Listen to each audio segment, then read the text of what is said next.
Hi, my name is Jesse James Russell, and I am the artistic director and co founder of the Artista Rock School right here on 150 North Market Street. We're a block away from our downtown here in Logan, Ohio. I wanted to tell you a little bit about what we do here. We started off doing private lessons about 6 years ago. We started doing private lessons here in our home. And even my best students, they would come in and I'd say, "Did you practice?" And they'd say, "Well, it was nice out, or, my friends came over, or had school, or I was tired." Kids are so tired these days. And I thought, what can I do to get these kids to practice? So I started partnering them up into bands, and we started off with just basic rock songs, and right here in this room. So at first I would be downstairs and I could hear them playing, and I couldn't take it. I was trying to let them just kind of do their own thing, because that's what I did. I would, when I was their age, we would go to garages and bedrooms, and we would just make a bunch of racket, and it was terrible. And there was really no one there to guide us. But I would kept running up the steps, and I'd say, "Oh, make sure you come in on the one," and "Oh, you're just a little off there," or I was just leading them. And I was surprised at how well they responded. Not only did they take it and with a smile, but they retained it like I've never seen. And then, it's just the young brain, man. They really they take it. They can retain it well and apply it. So when that started happening, I realized they weren't coming whenever they came back. They did not want to be ill prepared. They never ever would say, "Well, I didn't have time." They came. Not only did they practice with their parts, but they would go on YouTube, and they would try to figure out how to make it even better, because it became competitive. But it's a good competitive thing. It's competition's good. And so that's where it all began. Then we started to grow, and we went downstairs, and because we took over our living room, and then that became kind of problematic for space reasons. Also, we had been working on some downtown revitalization efforts, and we thought we would take this thing downtown.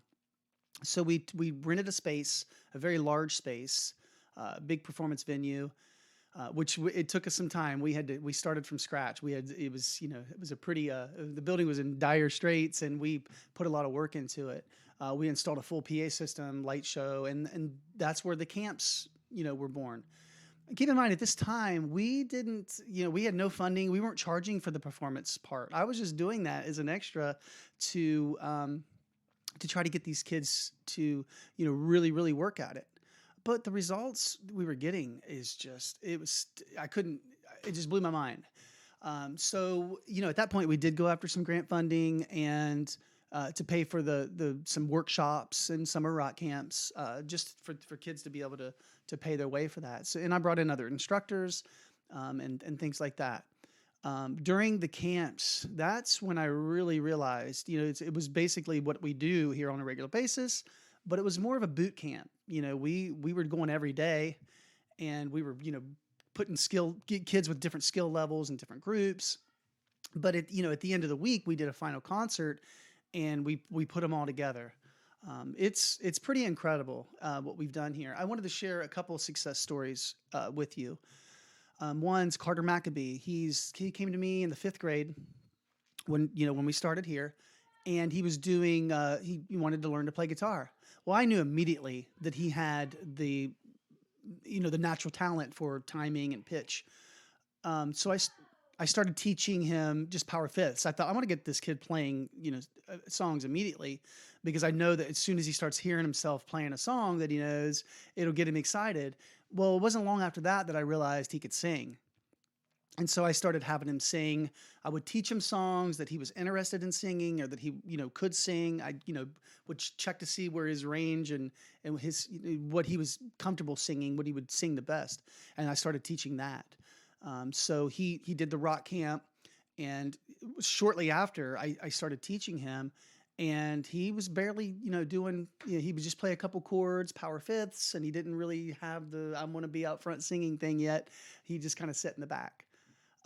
So, a year later, we started putting together what we call theme shows.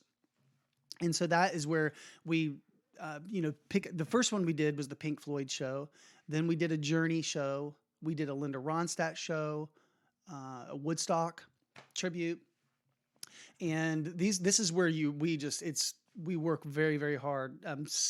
4, 6, 10 months. The Pink Floyd show took a little over a year.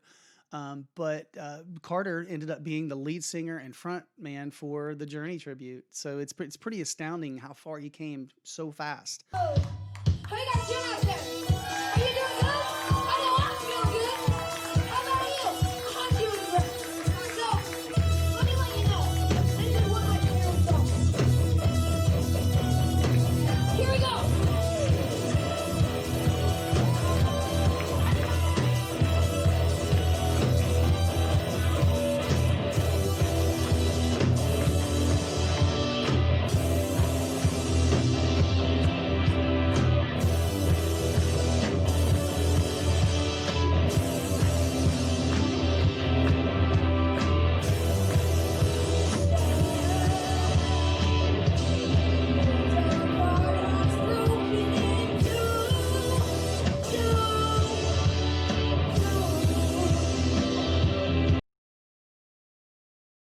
Other story I want to tell you about is Jack Hipple.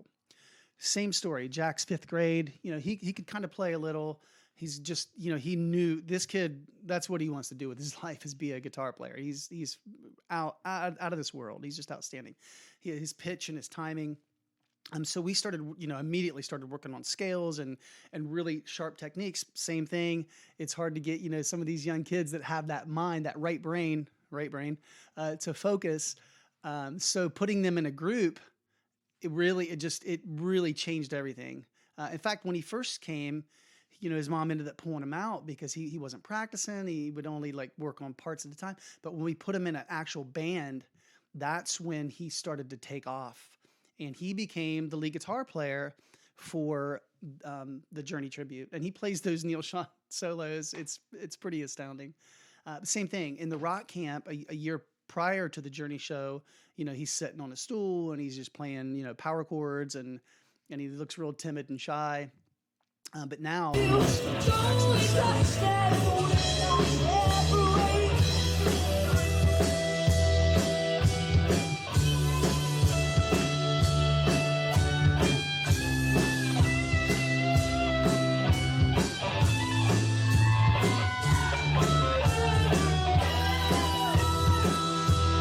But it all started right here. So the message there is, if you or someone it doesn't even matter if they play, but if you think that they just have it, do they sing along to the radio? Do they dance? Is their timing really good? Then we want to know about that, because we can put them on something and get them playing. And once that happens, it really ignites something there. I'm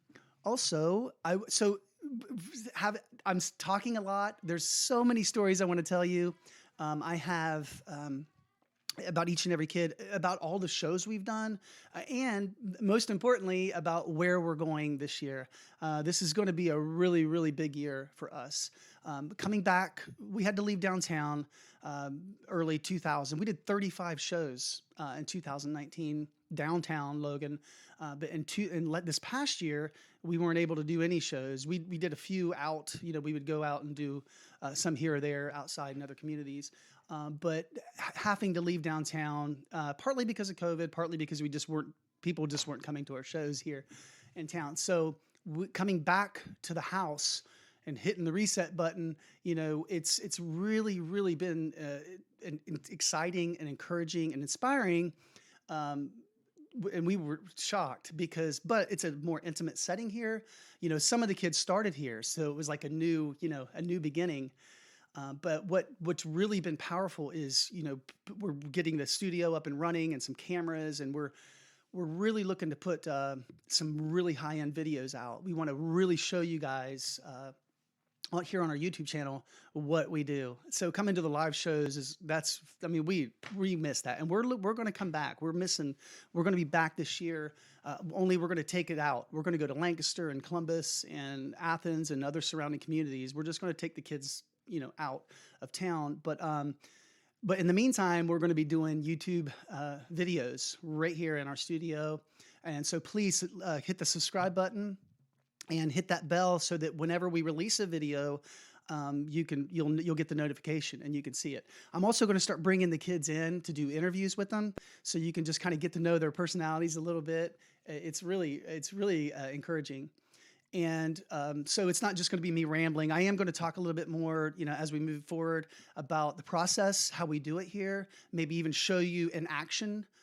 We are currently working on a master class, so you could actually, get the whole class and learn it, online and just see how we do it. So the performances, some tutorial messages, some history of, and things like that. That's you're going to be getting when you subscribe to our YouTube channel.